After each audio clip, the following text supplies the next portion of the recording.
Japan's most powerful crime syndicate is known as the Yakuza, and despite their fierce reputation, they're more like a secret society than an organized crime group.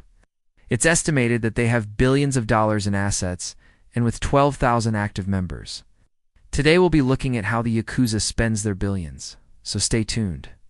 Welcome to our channel, No One, Casinos. For many people, visiting a casino is a fun night out or an exciting vacation activity. But for Japan's Yakuza, gambling isn't just a hobby, it's a way of life.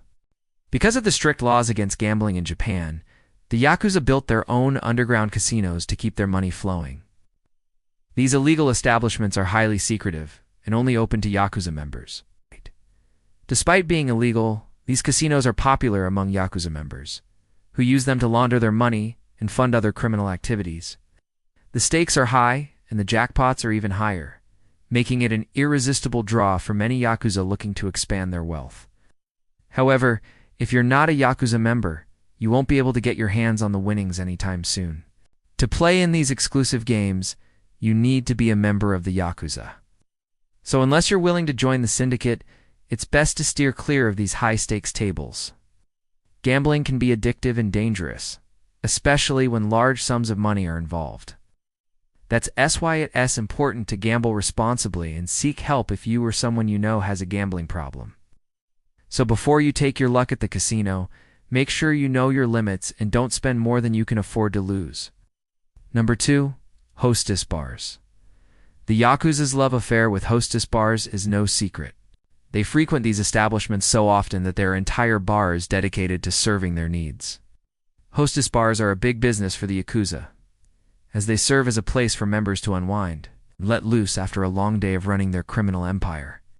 In these bars, the Yakuza can enjoy the company of attractive women who are trained to keep them entertained.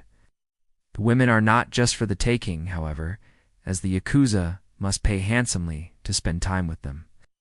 Despite the cost, the Yakuza are happy to oblige as they see the hostesses as a well-earned perk of their profession.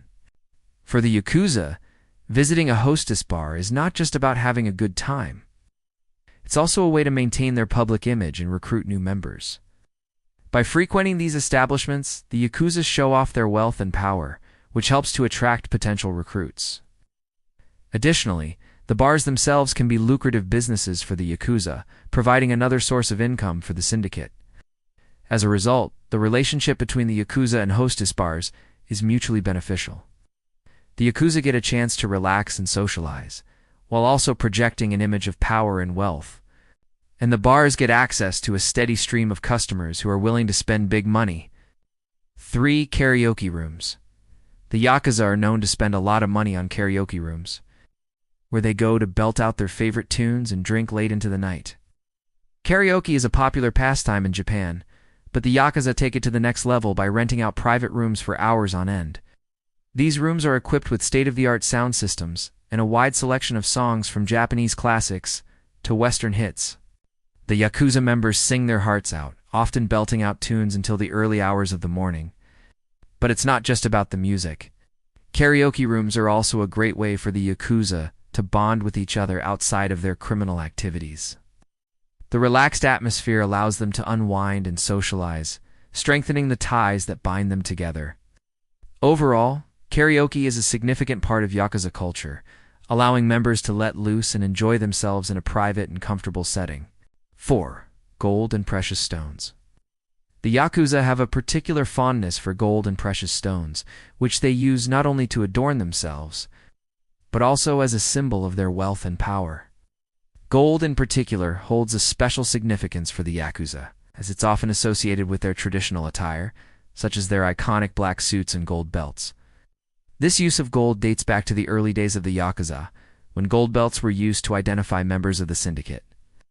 Over time, this has evolved into a more elaborate use of gold in their clothing and accessories. Yakuza members are known to wear gold chains, rings, and watches, which they use to display their wealth and intimidate others.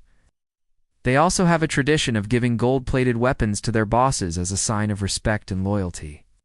This custom is thought to have originated from the Chinese triads, and the Yakuza adopted it as their own.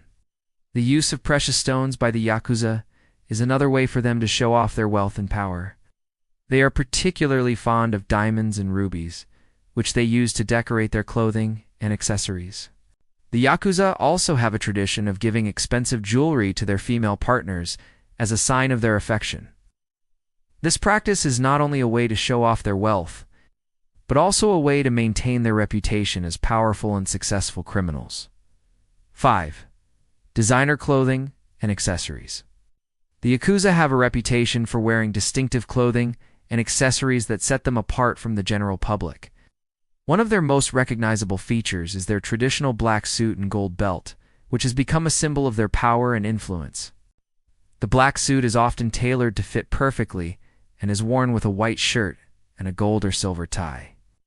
The gold belt is a key part of the uniform and is said to represent the Yakuza's commitment to loyalty and brotherhood.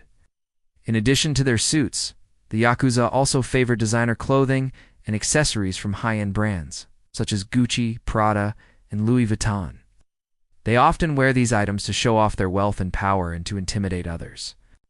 The Yakuza have a particular fondness for luxury watches, which they use not only as a fashion statement, but also as a way to keep track of time during important meetings.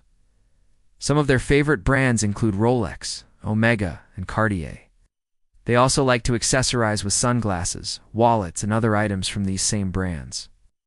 Overall, the Yakuza's love of designer clothing and accessories reflects their desire to live a lavish lifestyle and maintain an image of wealth and power. 6. High-end vehicles. The Yakuza's love for high-end vehicles is no secret. They frequently drive around town in luxury cars that make a statement. From sleek sports cars to powerful SUVs, the Yakuza have a taste for speed and style. But it's not just about the thrill of driving a fast car. For the Yakuza, owning a luxury vehicle is a status symbol. It shows other members of the syndicate, as well as the general public, that they have arrived. They use their cars to project an image of wealth and power and to intimidate those who cross them. Some of the most popular brands among the Yakuza include Lexus, Toyota, and Mercedes-Benz. They're known to drive around in convoys, showing off their wealth and dominance on the streets. When it comes to the Yakuza, it's clear that they have a passion for high performance. Vehicles that are as powerful and stylish as they are. 7. Real estate. The Yakuza have a strong presence in the real estate market both in Japan and abroad. They've been involved in a wide range of properties, including residential homes, commercial buildings, and even land development projects. The Yakuza's involvement in real estate goes beyond just buying and selling properties. They are also known to use real estate as a way to launder money and fund other criminal activities. They often purchase properties with illegal funds and then sell them at a later date for a profit. They may also use real estate as a front for other criminal activities, such as drug trafficking or human trafficking. The Yakuza's interest in real estate has led them to invest in properties all over the world, including in the United States, China, and Southeast Asia. They're attracted to areas with high population density and economic growth potential. They believe that owning property in these areas can provide a steady stream of income and can be a good investment for the long-term. 8. Art and collectibles. The Yakuza have a unique taste in art and collectibles, which they use to decorate their homes and offices and to display their wealth and power. They have an appreciation for traditional Japanese art forms such as calligraphy, painting, and woodblock prints. They also collect antique furniture and other decorative items that reflect their cultural heritage. The Yakuza also have a fondness for Western art and collectibles, such as paintings by famous European artists and sculptures. They are particularly drawn to pieces that are rare and valuable and that can increase in value over time, in addition to traditional and contemporary art. The Yakuza also collect other types of collectibles, such as rare coins and stamps. They also have a taste for luxury items like high-end watches and jewelry, which they use not only as investments, but also as a way to show off their wealth. 9. Amusement parks and themed lands. While most people visit amusement parks for fun and entertainment, the Yakuza have taken their love for these attractions to the next level by investing in and even owning their own amusement parks and themed lands. For example, one of the largest and most popular amusement parks in Japan, Nagashima Spa Land, is owned by the Go-To Riki Group, which has close ties to the Yakuza. The park features thrilling roller coasters, entertaining shows, and a variety of dining and shopping options, providing visitors with a full day of fun and excitement. Another example is the Yomiuri Amusement Park in Tokyo, which is known for its stunning Christmas illuminations. The park's popularity has grown in recent years, attracting tourists from all over the world who come to marvel at the beautiful lights and festive atmosphere. 10. Sumos Wrestling. The Yakuza have a long-standing relationship with Sumos Wrestling, which is a traditional Japanese sport that involves two wrestlers competing in a ring-like area called a dojo. The Yakuza have been involved in sumos for decades, with some reports suggesting that they've been financing the sport since the 1950s. They've provided funding for tournaments, training facilities, and even individual wrestlers. In return, the Yakuza have gained a significant amount of influence over the sport, with some even suggesting that they control it. Despite the controversy surrounding the Yakuza's involvement in sumos, it remains a popular sport in Japan with millions of fans and followers. The wrestlers train rigorously and compete in various tournaments throughout the year. Matches are typically broadcast on television and are often sold out. If you liked this video, check out the next one.